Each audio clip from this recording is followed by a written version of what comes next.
আগামী 6 এপ্রিল আইপিএলের 19তম ম্যাচে মুখোমুখি হবে প্যাট কামিন্সের সানরাইজার্স হায়দ্রাবাদ এবং শুভমান গিলের গুজরাট টাইটেন্স। আর এই দুই দলের মধ্যে ম্যাচে কোন দল জয়লাভ করবে এবার তারই ভবিষ্যৎবাণী করলো জ্যোতিষ চেটিয়া।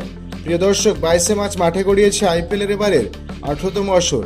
আর এবারের আসরের প্রত্যেকটা দল শক্তিশালীভাবে নিজেদের দল গঠন করে শিরোপা জয়ের লক্ষ্যে মাঠে নামছে। আইপিএল 19তম ম্যাচে মাঠে নামছে গুজরাট টাইটান এবং সানরাইজার্স হায়দ্রাবাদ।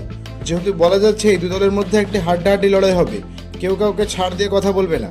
আইপিএলে এখন পর্যন্ত এই দুই দলের 5 বারের দেখায় 3 বার জিতেছে গুজরাট টাইটেন্স এবং 2 বার জয় পেয়েছে সানরাইজার্স হায়দ্রাবাদ। যদিও এই দিন মাঠে যে ভালো খেলবে তারই ম্যাচ জেতার সম্ভাবনা বেশি। বর্তমানে শক্তিমত্তার দিক দিয়ে এই দুই দলের মধ্যে কোনো দলই কম শক্তিশালী নয়। আর এবার এই দুই দল লড়াইয়ে কোন দল জিতবে জানিয়ে দিল জ্যোতিষ চেটিয়া। প্রিয় দর্শক, জেনে রাখা ভালো, এই জ্যোতিষ চেটিয়া এর আগের আসরে যতগুলো ম্যাচে ভবিষ্যৎবাণী করেছে তার প্রায় সবকটি সঠিক হয়েছে। আর এবার এই 18তম আসরের 19তম ম্যাচকে নিয়ে ভবিষ্যৎবাণী করেছে জ্যোতিষ চেটিয়া।